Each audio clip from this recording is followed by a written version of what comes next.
अस्सलाम वालेकुम स्टूडेंट्स। आज के इस वीडियो लेक्चर के अंदर हमारी डिस्कशन है about the oxidation reactions of aldehydes and ketones. जिस तरह आपको पता है कि aldehyde and ketones they have different chemical reactivities, they have different ability to oxidized. इस वजह से हम लोग अलग-अलग से इनकी ऑक्सीडेशन को पढ़ेंगे। तो पहले हम लोग पढ़ते हैं ऑक्सीडेशन ऑफ एल्डिहाइड्स। ऑक्सीडेशन की केमिस्ट्री के अंदर डिफरेंट डेफिनेशंस यूज़ की जाती हैं। यहाँ पे जो ऑक्सीडेशन की डेफिनेशन है उसका मतलब है एडिशन ऑफ ऑक्सीजन, यानी ऑक्सीजन की एडिशन के लिहाज से हम लोग ऑक्सीडेशन की बात करेंगे। इसी तरह आपको ऑलरेडी पता है कि किसी भी चीज़ को ऑक्सीडाइज करने के लिए हम लोग केमिस्ट्री के अंदर कुछ रिएजेंट्स यूज़ करते हैं, कुछ एजेंट्स यूज़ करते हैं which are called oxidizing agents. जो ऑक्सीडाइजिंग एजेंट्स होते हैं depending upon their tendency to oxidize other compounds, they may be called as strong oxidizing agents or they may be called as weak oxidizing agents. इनको strong oxidizing agents भी कहा जा सकता है, इनको weak और mild oxidizing agents भी कहा जा सकता है। तो यहाँ पे जो स्ट्रॉन्ग और माइल्ड ऑक्सीडाइजिंग एजेंट्स हम लोग पढ़ेंगे। स्ट्रॉन्ग ऑक्सीडाइजिंग एजेंट की बात करें तो उसके अंदर पहले हमारे पास पोटाशियम डाइक्रोमेट आ जाएगा in the presence of sulphuric acid. फिर उसके बाद KMnO4 इन सल्फ्यूरिक एसिड, और फिर हमारे पास dilute nitric acid.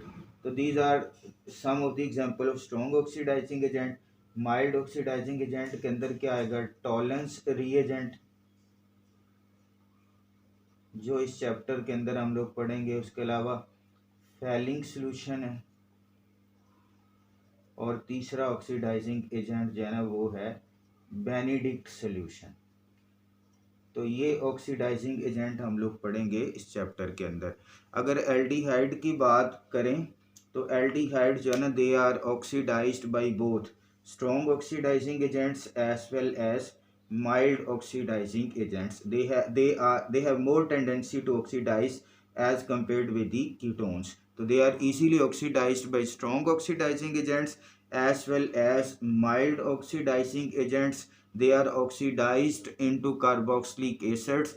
Carboxylic acids have the same number of carbon atom as in the starting aldehyde. Suppose for example we have acetaldehyde. That acetaldehyde on oxidation, atomic oxygen है, atomic oxygen का source है potassium dichromate in sulphuric acid. तो it is converted into acetic acid.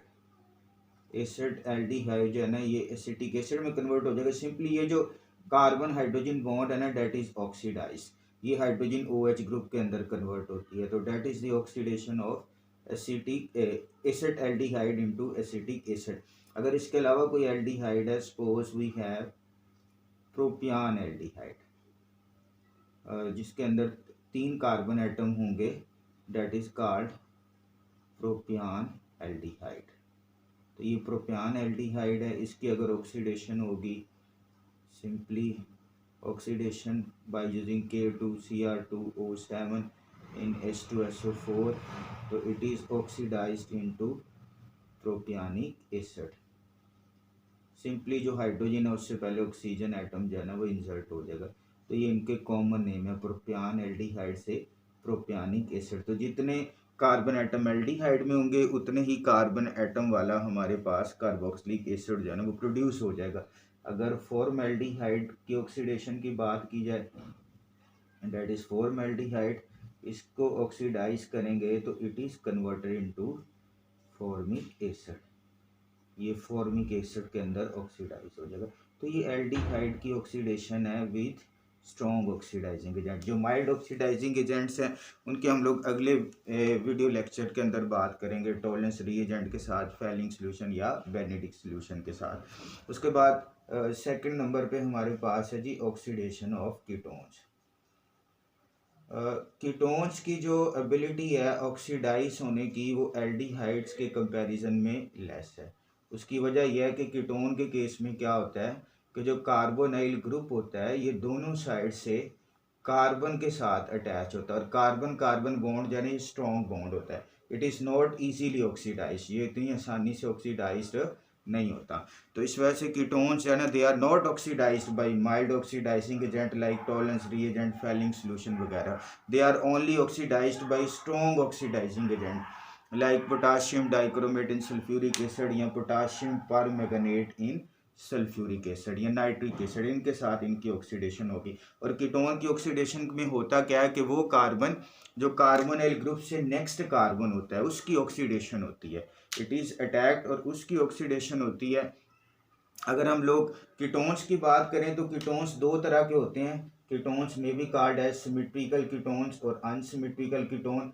पहले symmetrical ketone की oxidation की एक example कर लेते हैं, फिर हम लोग अनसिमेट्रिकल कीटोन की ऑक्सीडेशन की एग्जांपल करते हैं। तो सिमेट्रिकल कीटोन ऐसा कीटोन जिसके अंदर दोनों अल्काइल ग्रुप सेम हो, जैसा कि यहाँ पे दोनों अल्काइल ग्रुप मिथाइल ग्रुप हैं। तो याद रखें कीटोन की ऑक्सीडेशन के केस में हमारे पास मिक्सचर ऑफ कार्बोक्सिलिक एसिड आएगा। देखें एल्डिहाइड के केस में क्या आता था, we have only one carboxylic acid, यहाँ पे हमारे पास mixture of carboxylic acid produce होंगे। ठीक है, कैसे? इसमें क्या होता है कि जो कार्बन ग्रुप से नेक्स्ट कार्बन होता है which is called alpha carbon, that is oxidize, यहाँ से बॉन्ड ब्रेक होगा। सिमेट्रिकल कीटोन में कोई इशू नहीं है, यहाँ से बॉन्ड ब्रेक हो जाए, इधर से ब्रेक हो जाए, कोई इशू नहीं है। तो जो प्रोडक्ट आएगी CH3, फिर कार्बोनाइल ग्रुप ये पार्ट, उसके बाद यहाँ से एक हाइड्रोजन आएगा, यहाँ से एक हाइड्रोजन CH3 में से और ऑक्सीजन एटॉमिक ऑक्सीजन, तो ये एसिटिक एसिड बन जाएगा। फिर उसके बाद हमारे पास दूसरी प्रोडक्ट क्या देखें, यहाँ पे क्या बचेगा CH2H, फिर कार्बन है, और फिर इसके साथ एक और हाइड्रोजन है CH2। अब ये एटॉमिक ऑक्सीजन इसको भी ऑक्सीडाइज करेगी, कार्बन कार्बोनाइल ग्रुप बन जाएगा और ये H जो है ना ये OH ग्रुप बन जाएगा। तो हमारे पास एक मिक्सचर आ जाएगा यहाँ पे एसिटिक एसिड का और दूसरा फॉर्मिक एसिड। तो ये है ऑक्सीडेशन ऑफ सिमेट्रिकल कीटोन। लेकिन अगर अनसिमेट्रिकल कीटोन की ऑक्सीडेशन की बात करें, अब अनसिमेट्रिकल कीटोन कौन सा होगा जिसमें अल्काइल ग्रुप्स क्या होंगे, they are different alkyl group. तो उसकी ऑक्सीडेशन के अंदर क्या होगा, देखें we have this type of ketone, एक साइड पे मिथाइल है, दूसरी साइड पे इथाइल ग्रुप है, इथाइल ग्रुप है। इसकी ऑक्सीडेशन कैसे होगी, सॉरी इसको बैलेंस करेंगे तो 3 लगाएंगे। इसकी ऑक्सीडेशन कैसे होगी, तो याद रखें क्वेश्चन यहाँ पे ये है कि ये कार्बोनाइल ग्रुप इथाइल के साथ रहेगा कि ये मिथाइल के साथ रहेगा। तो याद रखें कार्बोनाइल ग्रुप हमेशा उस अल्काइल ग्रुप के साथ रहेगा जो स्मॉलर अल्काइल ग्रुप होगा, यानी मिथाइल के साथ रहेगा। या वो कार्बन ऑक्सीडाइज होगा जिसके पास less number of hydrogen atom होंगे, जैसे कि ये कार्बन है जिसके पास सिर्फ 2 हाइड्रोजन के एटम है, तो ये ऑक्सीडाइज्ड होगा, यानी इसमें ऑक्सीजन की एडिशन होगी। तो जो कार्बोनाइल ग्रुप है वो छोटे अल्काइल ग्रुप के साथ रहेगा प्रोडक्ट में, CH3 है, कार्बोनाइल ग्रुप है। अच्छा, फिर क्या होगा, ये CH2 में से एक हाइड्रोजन यहाँ पे आ जाएगा, एटॉमिक ऑक्सीजन से ऑक्सीजन आ जाएगी, तो it is converted into acetic acid, acetic acid product आ गई। और सेकंड प्रोडक्ट हमारे पास क्या बनेगी, इधर से अब स्टार्ट करना है, ये CH3 है, फिर उसके बाद यहाँ पे खाली CH बचा है, खाली CH, तो it is converted into carbonyl group और ये OH ग्रुप के अंदर, तो it is again acetic acid. तो we have acetic acid in case of unsymmetrical ketone which is ethyl methyl ketone.